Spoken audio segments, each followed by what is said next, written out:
till I can't no more. I got the horses in the back. Horse stock is a tag. In the coming week, the world remembers Sergei Magnitsky 10 years after his death.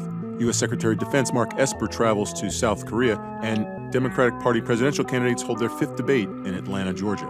It's November 14th, 2019, and time for The World Next Week.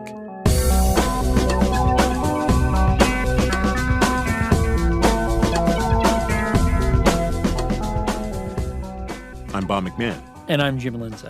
Bob, this coming November 16th marks 1 decade since the death of tax lawyer and advisor Sergei Magnitsky. Magnitsky died in a Moscow prison after uncovering more than $230 million in tax fraud linked to large corporations, individuals in the Russian government, and even in the Kremlin himself. After his death, the Magnitsky Act was signed in and put into action by President Obama as retaliatory action against Russia. Bob, can you tell us a bit about the Magnitsky Act and how it has changed over the past 10 years? Sure, Jim. So, yes, the name Magnitsky, it's worth noting for starters, is sort of taking on this kind of iconic status. It's now, in 10 years, grown to become almost a metaphor for a country moving in a strongly punitive direction on human rights, to move against human rights or severe corrupt practices. And that's part of the Magnitsky legacy. He was, as you said, Jim, he was thrown in prison after whistleblowing a brazen, massive tax fraud. And this was money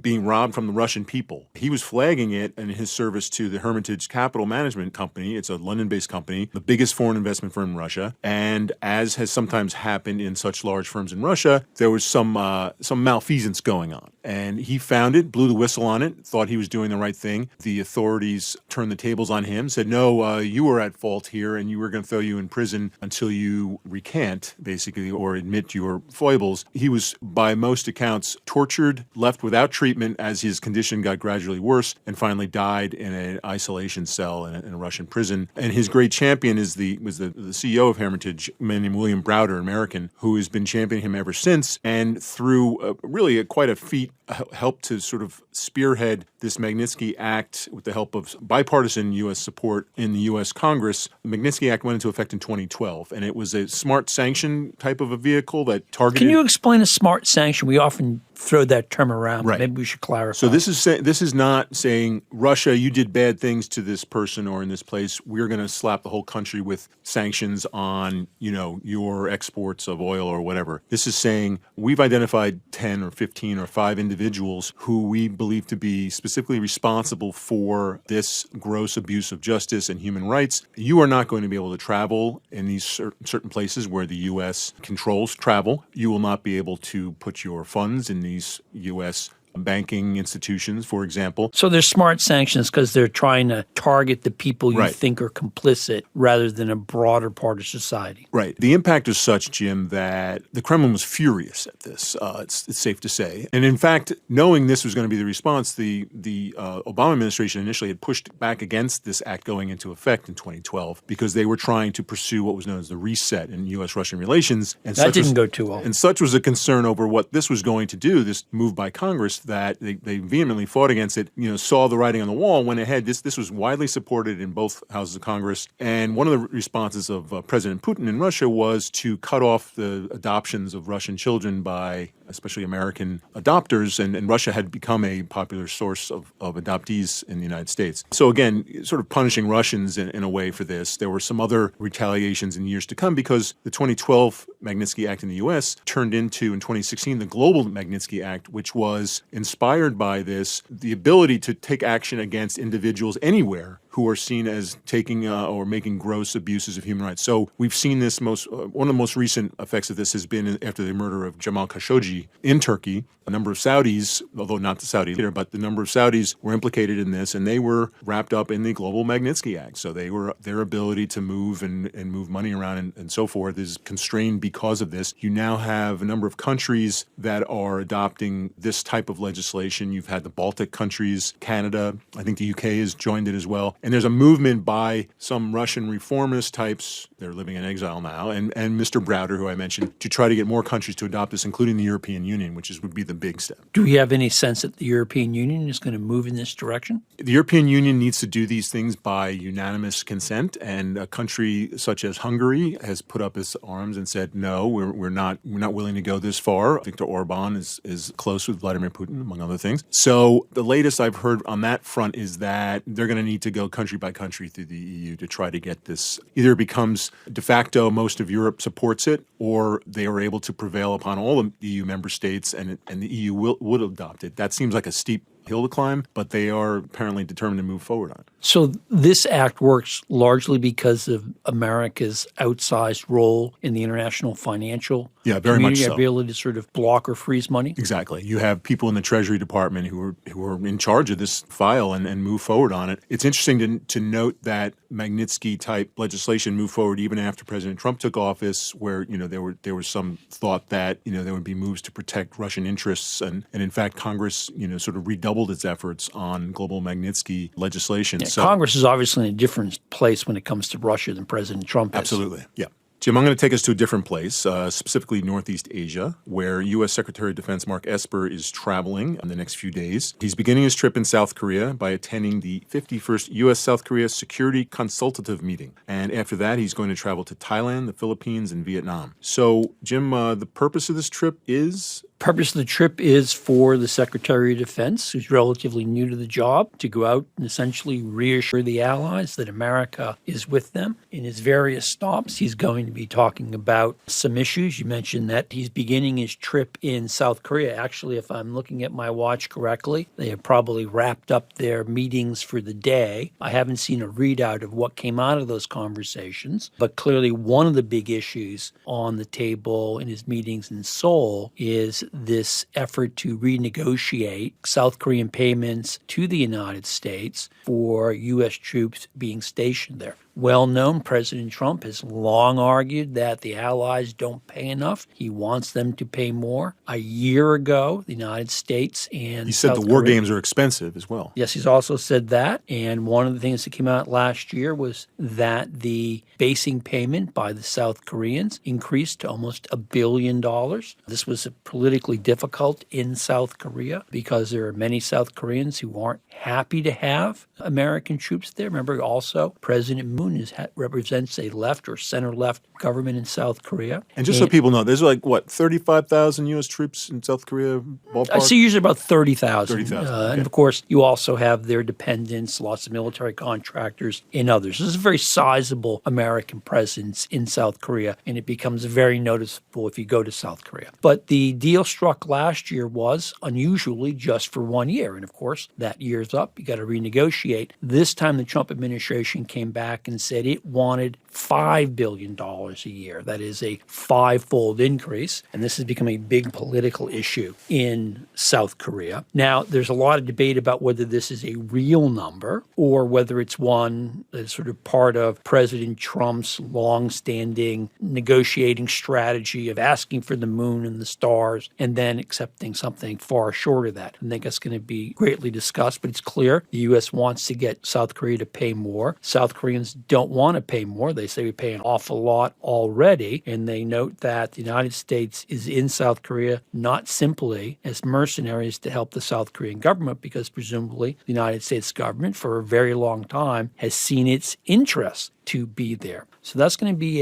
a big question going forward, how those negotiations are going to turn out. One of the things that's interesting in South Korea is when you start talking about paying a lot more, the South Koreans begin to say, well, we have our own asks to make. The United States over the years has imposed a number of conditions on South Korean foreign and defense policy, particularly when it comes to ballistic missiles and nuclear activities. And the South Koreans didn't necessarily like those restrictions, felt they had to live with them. Now I think you're going to see some elements in South Korea say, well, if you want to ask us to do this, we're going to ask you to do that. So it'll be interesting to see how these negotiations go, obviously, and get caught up in a lot of domestic politics there at home. The other big issue that's going to be debated, we may hear some more about this in about a week, is that there is an ongoing spat between Japan and South Korea. This is a spat I think we've talked about before in the podcast. Its roots are in the fact that Japan colonized South Korea for more than half a century. During World War II, a particularly brutal part of the occupation, the Japanese forced South Korean women into sexual slavery. The so-called comfort women. So-called comfort women, and that's a euphemism, comes up again and again, and it sort of surfaced recently because of court cases filed by South Korean citizens that reopened what to the Japanese was an issue that had been closed by a variety of diplomatic agreements. That has led to a sort of tit-for-tat escalation of actions by the Japanese and the South Koreans. And the important one is that recently the South Korean government announced that it was not inclined to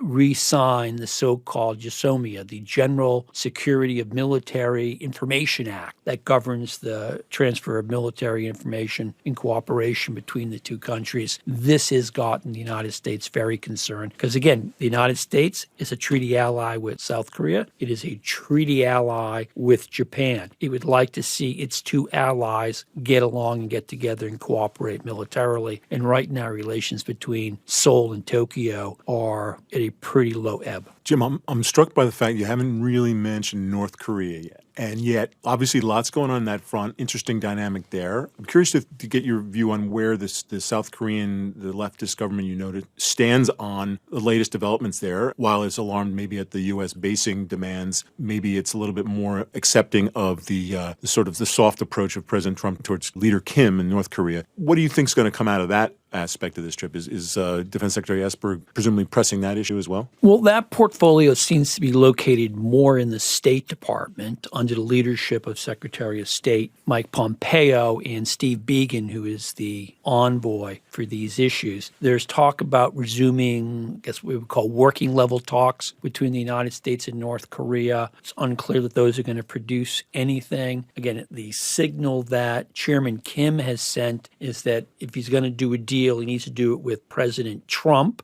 And the signals also coming out of Pyongyang suggest that the North Koreans are losing patience or want to convey the impression that they are losing patience, and that if they don't see movement from the United States, that they are going to take measures, whatever that means. Again, there are a lot of rumors that perhaps the North Koreans will violate the pledge they made to President Trump about not testing long-range ballistic missiles, which they're barred from doing by UN Security Council resolution. So there's a lot of ways this could go. We have very little clarity into what North Korea is going to do. What we do know is that there hasn't been any step or series of steps by North Korea that would indicate they're willing to irreversibly give up their nuclear or ballistic missile capabilities. And North Korea vis-a-vis South Korea, things are a little bit status quo there, or signals that there might be some opening on that in that relationship as far as you can see? Chairman Kim and his propaganda arm have been quite critical of President Moon, quite dismissive of the South Koreans, and there's no sign that that's going to improve anytime soon. From the vantage point of President Moon, this is someone who ran on a platform of revitalizing the so-called sunshine policy. He wanted to do a lot of outreach, investment or reopen investments in North Korea, and he's really been hemmed in by both the Americans and the North Koreans. And again, it's in a broader context in which the South Korean economy, for a variety of reasons, isn't hitting on every cylinder. So there's a bit of public unhappiness with him, and he hasn't been able to deliver on his pledge to make big, bold progress in dealings with the North Koreans. So my expectation is nothing is going to change on that score, because it seems clear from the way Chairman Kim has conducted himself that he sees his main partner, his main interlocutor, as President Trump, not as President Moon. But Bob, let's switch gears and talk about something at home. This coming week, the Democratic Party will hold its fifth round of presidential nominating debates. This time, the debates will be held in Atlanta, Georgia. There will be at least 10 candidates on the stage. There's going to be an all-woman moderating team leading the question. What do we expect to hear at this next round of debates? Well, it comes at a particularly interesting time, Jim, and we could perhaps hear more of notions of foreign policy, shall we say, than we have in previous debates because of the opening of the impeachment inquiry, the public portion of that has taken place in the House. And by that, I mean the U.S. posture vis-a-vis Ukraine, in addition to the conduct of the executive branch in pursuing policies in Ukraine and whether or not there were abuses committed. There could be some discussion of just why should anyone care about Ukraine, perhaps, which would be refreshing, would be interesting. I would note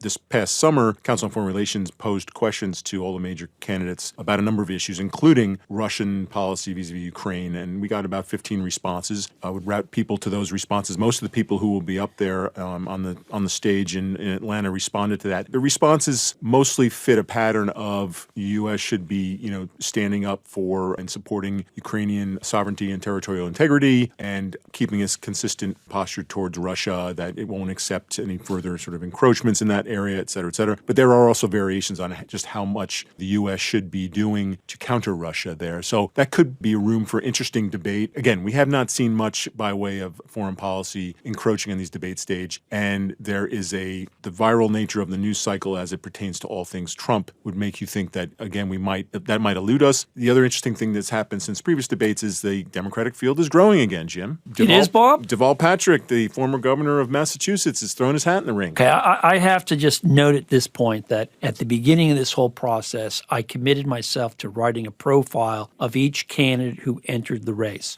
And more people entered the race than I thought were going to enter the race, but I've written one for everybody except for I haven't done Joe Walsh. That's halfway written. Okay. He's a Republican challenger to Trump, but my research assistant was sort of thinking it was all done, and then we have Governor Patrick of my home state, the Commonwealth of Massachusetts, saying he's going to run in. And then an exploratory effort resurfacing from Mayor Mike. That would be Mike Bloomberg. Do you think he is going to go through with it? Because he got a lot of pushback, it seems. He certainly did. At least by the mainstream media. There was mainstream media. There was pushback from both the left and right for different reasons. What is this billionaire going to do at this point? Or, what does he really have to add to this? He's also in the older set of candidates. This has been a year marked, by older candidates. So he's in his late 70s, like a number of other candidates. And so a number of issues would seem to be lining up to maybe cause him to reconsider.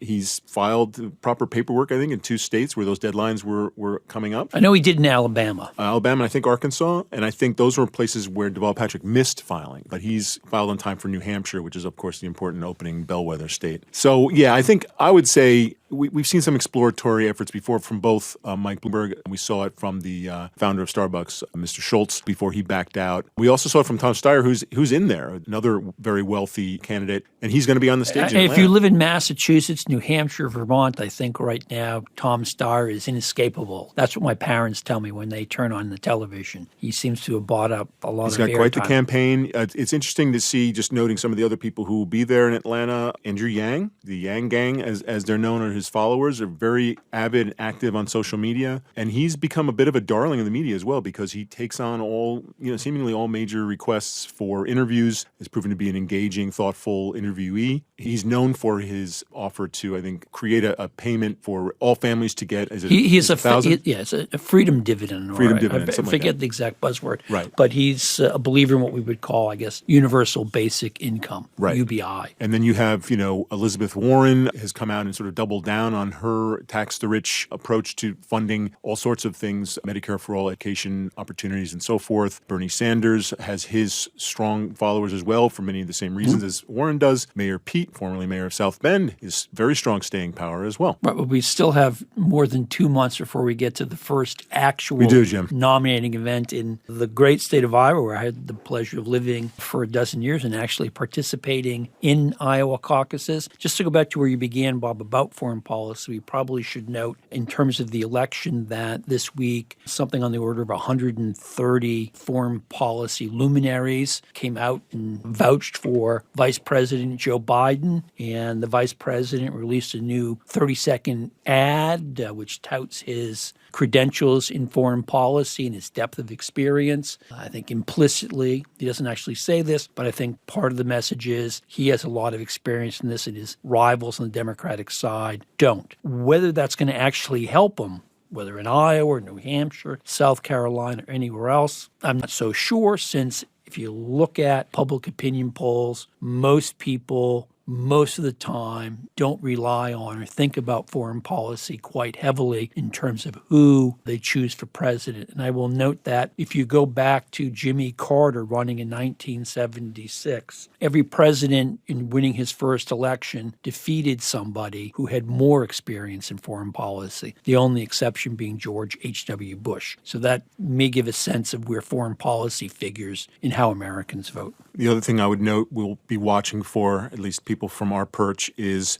will this be the debate where climate change suddenly emerges and gets a little bit more time than it has? Because it continues to be the issue that builds and builds and builds. It has built in previous cycles as well. And yet, at the end of the day, either in debate discussions or in exit polling or whatever, it just doesn't seem to figure. So we'll have to see. They may ask a question, but it's very hard to get a debate going among Democrats over climate change, since they all agree it's a major threat. They've all said they will make it a priority of their presidency. They have all said they will rejoin the Paris Climate Agreement. So it won't give you the kind of back and forth one would get if you had people who actually disagreed. All right, Jim, let's move to our figures of the week. It was quite a week, and there were any number of different They all threads seem we to could be take quite on. a week They all these do. weeks. It's getting exhausting. This week, we went to our audience Twitter poll, and their consensus candidate was Evo Morales. Jim, why did they select this figure? Because President Evo Morales of Bolivia is no longer President Evo Morales of Bolivia. This past weekend, he stepped down under duress from the Bolivian military. And whether that's a good thing or a bad thing depends upon who you talk to. Among all the issues I look at, this one is almost like a Rorschach test. Yeah. If you tell me sort of where you are in the political spectrum, I can likely tell you how you perceive this particular issue. But let's go back. Morales was the first Bolivian president who was of indigenous background. He won the presidency back in 2005. He was reelected 3 times. We recently had elections that would have given him his 4th term, and there were allegations of irregularities regarding the vote. Now, there's a bit of background here, which is that back, I think it was 2016, Bolivians voted to impose a term limit on the Bolivian president, which meant that Morales would have been turfed out. It was a narrow vote, but the vote was, as I understand it, limiting the president's term. President Morales managed to get the Constitutional Court, which is populated by his appointees, to toss it out and allow him to run. And that's really sort of the gist of this. So on the one hand, I think if people from the center-right argue that this is not a coup, this is an example of the institutions of Bolivia standing up for a president who was abusing his powers. And what has happened is sort of the following of the Bolivian constitution, because Morales resigned and a senior member of the Bolivian Senate became the acting president, and that is what the Bolivian constitution calls for. I think people center-left side of the spectrum argue that this is a coup, that Morales was pushed out by the military in violation of Bolivian law, and that he's been forced to go into asylum. He's now in Mexico, and there's a big question of whether he will go back and try to contest elections. I think a lot will depend going forward on what actually happens on the ground in Bolivia. That is, does the military step back out of politics or try to run things? Do we have new elections? Who participates candidates in those elections because there's talk that Morales' party may boycott the election. So there's still a lot going on here. And I think, it's a more complicated story than you may get by seeing a, 100-word bulletin from your favorite news provider. This isn't one of those stories you can convey in an elevator conversation, so to speak, Jim. It's just not, unless you have 30 floors. I can't convey it in an elevator conversation, Bob. No, I mean, it's, as you say, it well said about the Rorschach test. It's because you have seen the takeaways are all over the map on what's happening here. It's worth noting it's one of the poorest countries in the hemisphere. For whatever you think of Mr. Morales, he did sort of stand up for Bolivian rights, certainly indigenous rights, but also its ability to kind of control its own resources and sort of stand on its own. He did gather some controversy for his policies regarding the Amazonian rainforest, the portion of which is in Bolivia, basically telling ranchers, go ahead and clear it, that's fine. And in the summer where all the Brazilian Amazon got the attention, it was Bolivia's Amazon was also burning quite a bit, partly because of policies that he also promoted. So he's a figure certainly not without controversy in all sorts of ways. Yeah, you raise an important point, which is I think a lot of the talk about Morales from, let's say, the center-right perspective has emphasized what they see as his parallels with Mr. Maduro in Venezuela. But if you look at the actual economic performance in Bolivia, it's actually been reasonably good, and Morales has done a very good job of taking steps to lift people out of extreme poverty. Indeed, part of his original appeal when he ran back in 2005 was that the Bolivian government wasn't paying enough attention to its poorest citizens and that he represented them and articulated their views. But again, I think this is a bit more complicated situation than we sometimes hear. But what about you, Bob? What is your figure of the week? So, Jim, my figure is a number, and it comes from the U.S. Centers for Disease Control and Prevention. So usually troubling figures come out of the CDC. I'm worried already. So hold on. It is 35,000, and that is the newly revised estimated number of people killed every year by drug-resistant germs. So the so-called superbugs, resistant to antibiotics, they're more lethal than we had thought. We were already worried about them. Certainly the previous estimates were in the low 20,000s. Now it's higher, and this is raising the alarm levels on what had already been a front which had disturbed a lot of people, partly because of the overuse and abuse of antibiotics. Bugs, bacteria, and so forth were able to build up immunities to over time. Evolution in practice. And then also they showed the ability to pass along this resistant qualities to other bugs, creating real problems and concerns in areas where people would go into the hospital for knee replacement surgery and pick up something there, and there's no longer the silver bullet of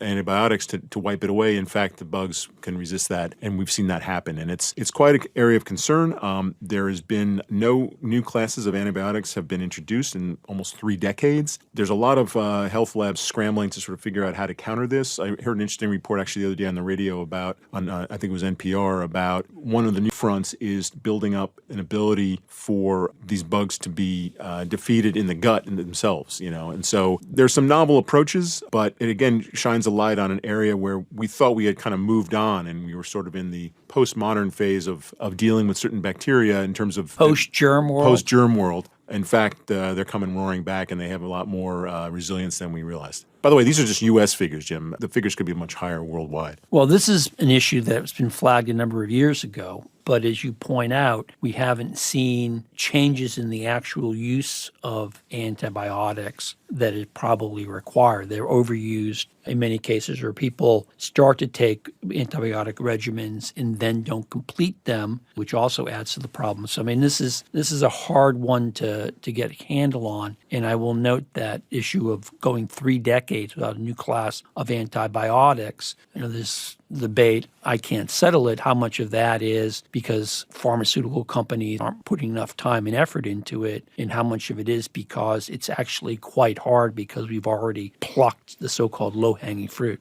Well, Jim, what is your figure of the week? My figure of the week, Bob, is French President Emmanuel Macron, who made news shortly after we sat down for our podcast last week in an interview with the esteemed journal The Economist. In the course of a long-ranging interview, and I recommend people interested in international relations to read it, President Macron managed to say that NATO was experiencing brain death. And let's just say that caught a lot of attention on both sides of the Atlantic. People went scrambling to their French phrase books to make sure they had the phrase correct first. Well, the interview was in French and translated into English, but as best I can tell, there have been no French government official spokesman coming out and saying he was misquoted. And again, the pushback, I think, on both sides of the Atlantic has been significant. Let me just note that Chancellor Merkel of Germany made it clear very quickly, and let me quote her, "That is not my point of view." Other leading German officials have said pretty much the same. Secretary of State Mike Pompeo happened to be in Germany at the time, and he made the case that NATO remains important. And the big issue here gets tied up into what one thinks of the health of the transatlantic relationship and where it's headed. And that health is governed by two things, which is one, what do Americans, particularly the President of the United States, think about NATO, but it's also governed by what Europeans think about the transatlantic relationship. And even in the so-called heyday, the French had their own views about NATO. Well, and pretty again, distinctly different. You're exactly right. To people who've been around this issue for a long time, this has not a lot to do with the current state of the relationship. This is about sort of the resurgence of what you might call de Gaulleism in French foreign policy. Charles de Gaulle being the great French president, leader of the French resistance forces in World War II, who famously tried to reduce France's connection with NATO in the 1960s. And again, President Macron has sort of revived this under pushing an idea known as strategic autonomy. It is an idea that has been endorsed by the European Union, but as best I can tell, there's not a lot of agreement as to what strategic autonomy actually means. Now, this is not surprising. The EU, big supranational organization, often papers over its differences rather than grapples with them. But in essence, what Macron is talking about is that Europe, independent of NATO, needs to have the ability to act on its own and to act without or against U.S. interests. And that, of course, alarms a number of people in Europe who are perfectly fine with increasing Europe's strategic capability, but can't imagine or don't want to be in a situation in which they're working without or against the United States. And to others in Europe are disturbed because they don't want Europe spending a lot of money on defense to begin with, to work with or without anybody. And I will note there's a real gap, even with the French, between their aspirations of strategic autonomy in what they're actually spending. We've talked about this before. 2014 at the Wales Summit, all the members, including the 26 or 27 European members, said they would devote 2% of their GDP to defense spending by 2024. Only about 8 of them have already hit the target. France is not one of them. It's at about 1.75%. Germany's even further away, and I think is essentially given up on 1.5%. So there's always the question of the gap between all of this rhetoric and what's really happening. Well, that's our look at the turbulent world next week. Here are some other stories to keep an eye on. Sri Lanka holds presidential elections, and Ukraine marks the anniversary of the Euromaidan uprisings. Please subscribe to The World Next Week on Apple Podcasts, Spotify, or wherever you get your podcasts. And leave us a review while you're at it. They help us get noticed and improve the show. Please note that opinions expressed in The World Next Week are solely those of the hosts or our guests, not of CFR, which takes no institutional positions. Today's program was produced by Zoe Collis and senior producer Jeremy Shirley. Special thanks to Anna Shortridge and Caroline Cantus for their assistance. This week, our recording engineer was Rabindra Prasad. Our theme music is provided by Miguel Herrero and licensed under Creative Commons. This is Jim Lindsay saying goodbye. And this is Bob McMahon saying so long.